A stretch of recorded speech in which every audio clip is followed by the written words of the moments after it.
আলোচনায় অংশগ্রহণ করবেন অফকোর্স বাজেট সম্পর্কিত হবিগঞ্জ 1 আসন থেকে নির্বাচিত মাননীয় সদস্য জনাব রেজা কিবরিয়া। জনাব রেজা কিবরিয়া, আপনার সময় 7 মিনিট। ধন্যবাদ আপনাকে। মাননীয় স্পিকার, ধন্যবাদ আমাকে সময় দেওয়ার জন্যে। হয়তো একটু বাড়াতে হবে। আমি এই বিষয়ে, বাজেটের বিষয়ে আমি কিছু বলতে চাই। আমি এই ফিল্ডে ৪৫ বছর চাকরি করেছি। ১৯৮৪ সালে আমি আন্তর্জাতিক মুদ্রা তহবিলে চাকরি শুরু করি এবং শেষ করি আন্তর্জাতিক মুদ্রা তহবিলের উপদেষ্টা হিসাবে ক্যাম্বোডিয়ার অর্থমন্ত্রীর। তো এইটা একটা বাজেট। প্রথম কথা হলো যে এটা খুব কঠিন পরিস্থিতিতে আমাদের মাননীয় মন্ত্রী তৈরি করেছেন। পৃথিবীর পুরো অর্থনীতি একটা ধসের দিকে নামছে এবং এই পরিস্থিতিতে করা খুব কঠিন। এখন বিভিন্ন ফোরকাস্ট আছে। ওয়ার্ল্ড ইকোনমিক আউটলুক ফোরকাস্টে প্রত্যেক 6 মাস পর পর কমছে এবং স্ট্রেটস অফ হরমুজ এর পরিস্থিতির জন্যে এটাতে আশ্চর্য হওয়ার কিছু নেই। প্রথম কথা আমি বলতে চাচ্ছিলাম যে একটা স্ট্যাটিস্টিক্সের একটা হায়ারার্কি আছে, একটা বেশি রিলায়েবল, একটা কম রিলায়েবল। সবচেয়ে রিলায়েবল সাধারণত যে নির্ভরযোগ্য সবচেয়ে হলো আমাদের মনিটারি স্ট্যাটিস্টিক্স, তারপরে ফিসক্যাল স্ট্যাটিস্টিক্স, তারপরে এক্সটার্নাল নাম্বারস, আর সবচেয়ে নিম্ন স্তরের হলো আমাদের রিয়েল সেক্টর স্ট্যাটিস্টিক্স। আমি বোঝাচ্ছি কি, ম্যাক্রো ইকোনমিক ব্যালেন্সেস কেন গুরুত্বপূর্ণ। প্রথমে আপনাদেরকে বলতে চাই যে আমাদের ম্যাক্রো ইকোনমিক ব্যালেন্সগুলি রাখা মানে একটা সামঞ্জস্য রাখাটা খুব গুরুত্বপূর্ণ। এটা আমাদের দেশের অর্থনৈতিক ভবিষ্যতের জন্য এটা করা দরকার। প্রথমে আমি ডেট নিয়ে আলাপ করতে চাই। আমাদের ডেট লেভেলস খুব বেশি না, 40% আমাদের ডেট সার্ভিস 20। ডেট নিয়ে আমি কিছু বলতে চাই না, শুধু বলতে চাই যে ডেট কমার্শিয়াল ইন্টারন্যাশনাল ডেটের দিকে যাওয়াটা বোকামি হবে। আমরা সব সময় আন্তর্জাতিক বিভিন্ন সংস্থার ডেটের দিকে যাই। কি কারণে? কারণ শোধ করার সময় সীমা অনেক বেশি এবং ডেটের রেটও খুব কম, 0.5%, 1%। এখন এই বাকি আমার কথাগুলি আমি একটা সার্টেন ফরম্যাটে ফেলবো। শুরু করব রিয়েল সেক্টর দিয়ে। প্রথমে আমাদের মুদ্রাস্ফীতি। এখন মুদ্রাস্ফীতি আপনারা ভাবছেন যে এটা শুধু একটা পৃথক একটা ইস্যু। নো, মুদ্রাস্ফীতি সব কিছুর সাথে জড়িত। এক্সচেঞ্জ রেটের সাথে জড়িত, মনিটারি পলিসির সাথে জড়িত, আমাদের গ্রোথের সাথে জড়িত এবং আমাদের ফিসক্যাল পলিসি কি সেটার সাথে জড়িত। তো মুদ্রাস্ফীতির খুব বেশি বড় একটা সমস্যা নাই, কিন্তু একটা জিনিস আপনাদেরকে বলি, মুদ্রাস্ফীতি কম রাখাটা শ্রেয় এই কারণে যে আমাদের এক্সচেঞ্জ রেট এর যে প্রত্যেক বছরে যে কমে, এর কারণটা হলো যে আমাদের ট্রেডিং পার্টনার্সের গড়ে মুদ্রাস্ফীতির সাথে আমাদের মুদ্রাস্ফীতির তফাৎটা উপরে সব কিছু নির্ভর করে। যদি আমাদের মুদ্রাস্ফীতি 10 হয় আর আমাদের ট্রেডিং পার্টনার্সের 3 হয়, তাহলে আমাদের এক্সচেঞ্জ রেট 7% কমবে। তারপরে গ্রোথ এখন মোটামুটি ভালো, কিন্তু ইনফ্লেশন আর গ্রোথ লিঙ্কড। আমরা লো ইনফ্লেশন আর লো গ্রোথ যদি চাই, আমাদের ইতিহাসে একবারই হয়েছে অনেক আগে, তখন মুদ্রাস্ফীতিও কম ছিল আর আমাদের গ্রোথও ভালো ছিল। এখন লেবার অ্যান্ড ওয়েজেস, এইগুলি আমাদের শ্রমজীবীদের বেতনের একটা গুরুত্বপূর্ণ একটা প্রভাব পড়ে মুদ্রাস্ফীতির। সবচেয়ে ভালো অবস্থা কখন জানেন? আমার আমার বাবা আমাকে শিখিয়েছে একটা সিম্পল একটা রেশিও, সেটা হলো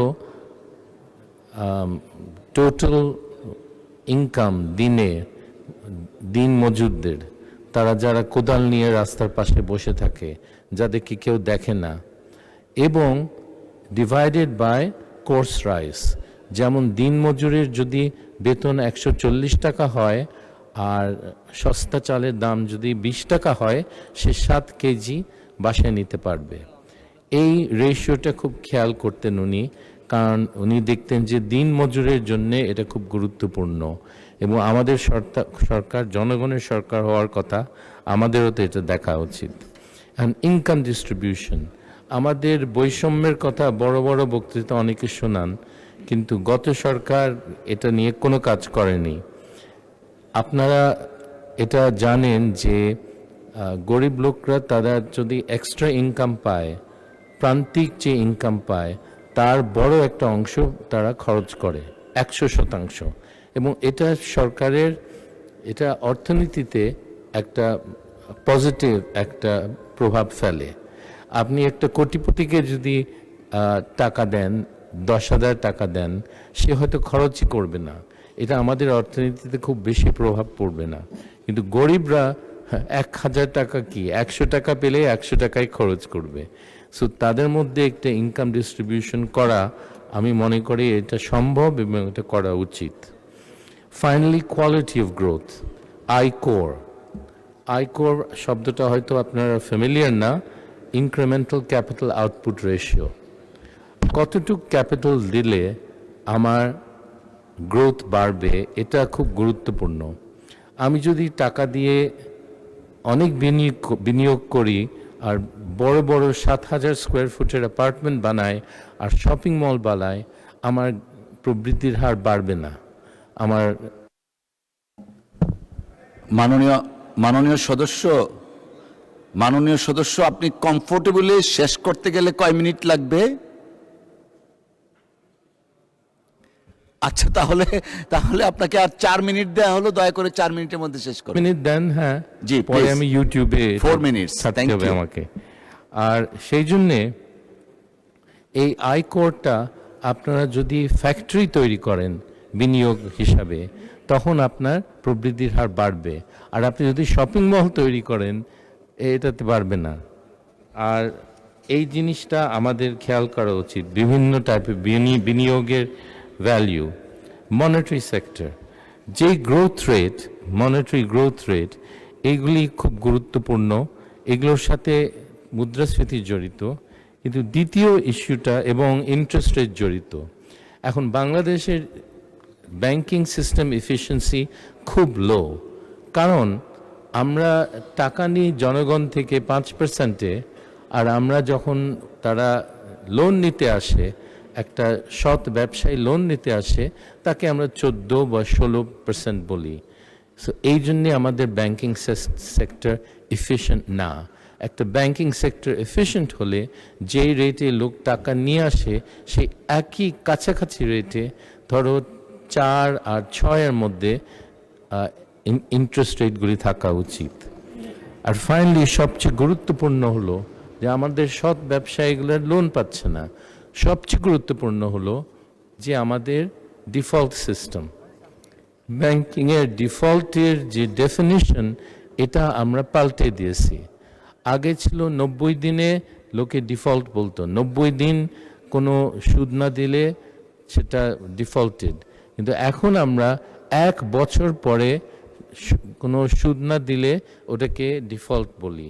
আর আমাদের রেট কত এটা পরে বলবো, কিন্তু আমি সব দেশে, যে 35 দেশে কাজ করেছি, আমরা ঘাবড়ায় যেতাম 6-এর বেশি হলে।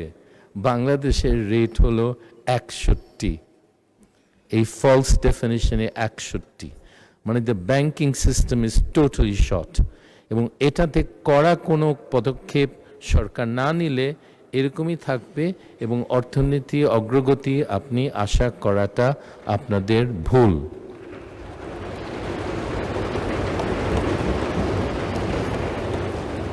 আমি আশা করি অর্থমন্ত্রী সাহেব এই ব্যাপারে কিছু করবেন, কারণ আমাদের ব্যাংকিং এফিসিয়েন্সি বাড়াতে হবে।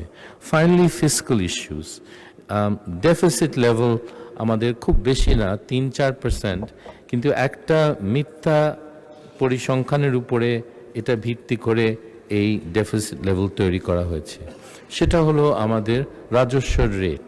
রাজস্বের রেট গত 15 বছরে 84-84 উপরে কোনো দিন যায়নি, এক বছরে 70 ছিল। সো আমরা বাজেট করি হাই রাজস্ব রেটে, কিন্তু আসলে এটা হয় না, এবং এটা প্রত্যেক বছরে হয় না। প্রত্যেক বছরে হয় না তো এটা একটা আন্দাজ করা উচিত।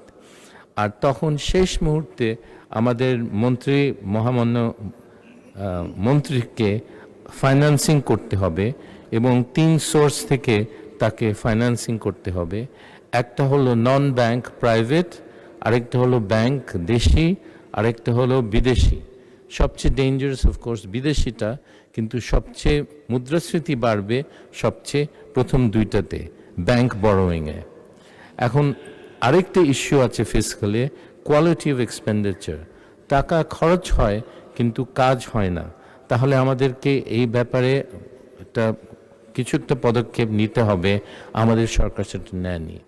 ফাইনালি আমি জাস্ট কনগ্রাচুলেট করতে চাই আমাদের মন্ত্রীকে, যে মহামান্য মন্ত্রীকে।